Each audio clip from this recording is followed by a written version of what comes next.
Alors, dans cette vidéo, on va parler de la position de l'adjectif. Pour l'instant, on a toujours vu l'adjectif dans la même position. Donc, dans cette phrase, je déguste ce plat excellent. Repère l'adjectif. Donc, excellent, oui. Donc, il se situe où cet adjectif? Il se situe dans le groupe nominal, ce plat excellent. D'accord? Vous vous souvenez? Donc, l'adjectif permet d'enrichir le nom noyau. Quel est le nom noyau de ce groupe nominal? C'est plat. Et donc le mot ce, qu'est-ce que c'est? Comme nature de mot, c'est un déterminant. Donc, on a un déterminant, un nom et un adjectif. Et donc ça, c'est un groupe nominal. Donc l'adjectif peut être situé donc dans un groupe nominal. Et dans ce cas-là, est-ce qu'on peut le supprimer ou pas? Essayez. Je déguste ce plat. On peut tout à fait le supprimer. Donc, dans ces cas-là, on dit que l'adjectif, il est épithète. Vous n'êtes pas obligé de retenir ça. Mais vous retenez que l'adjectif peut se trouver dans un groupe nominal et qu'on peut le supprimer. Il y a une autre position possible pour l'adjectif. Regardez cette phrase. Ce plat est excellent. Donc repérez l'adjectif. Ici, est-ce qu'il se situe dans un groupe nominal? Non. Est-ce qu'il y a un groupe nominal dans cette phrase? Oui, repérez-le, donc c'est ce plat. On voit le nom, on voit le déterminant. Mais l'adjectif, il est en dehors de ce groupe nominal. Et entre les deux, qu'est-ce qu'il y a? Il y a un verbe. En l'occurrence, là, c'est le verbe. Quel est l'infinitif de ce verbe? C'est le verbe être. D'accord? Donc, dans ce cas, est-ce qu'on peut supprimer cet adjectif-là? Essayez. Ce plat est. On voit bien qu'on ne peut pas.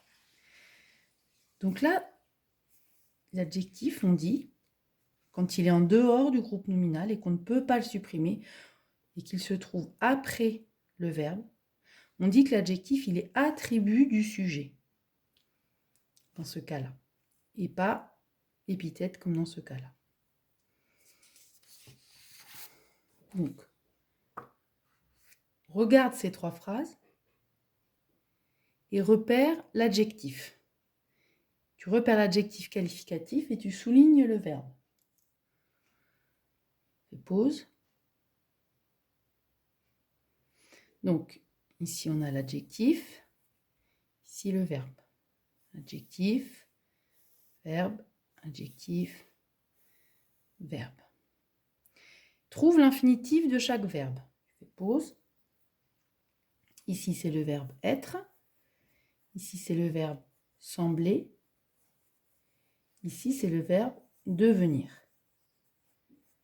Alors, c'est important, en fait, ces verbes-là, parce que ce n'est pas n'importe quel verbe. On va le voir après.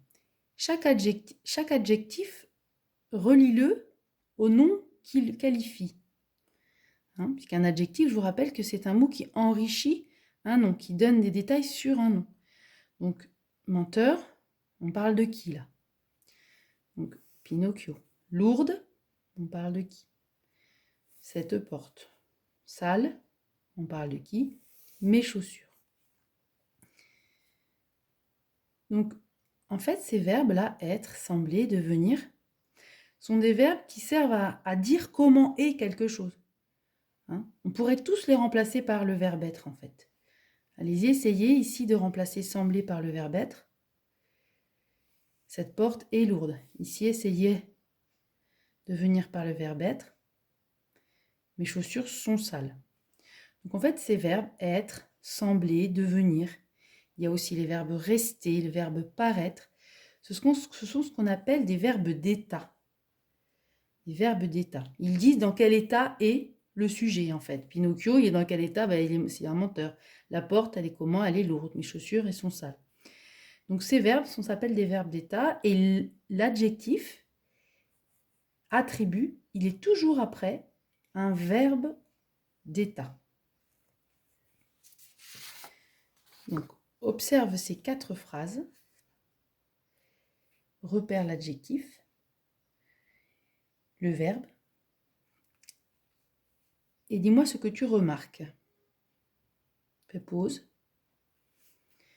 Donc, si on regarde les adjectifs attributs, ils sont attributs puisqu'ils sont après le verbe être, on remarque que cet adjectif, il varie.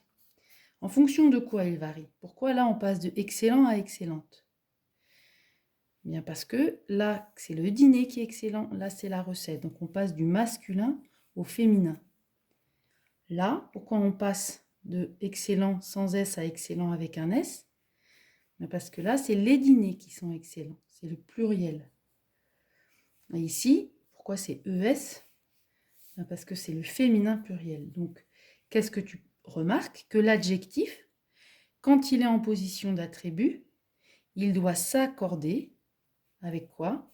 Avec le groupe sujet. Donc, de toute façon, l'adjectif, ça ne change pas. Il doit s'accorder. Quand il est à l'intérieur du groupe nominal, il s'accorde avec le nom noyau.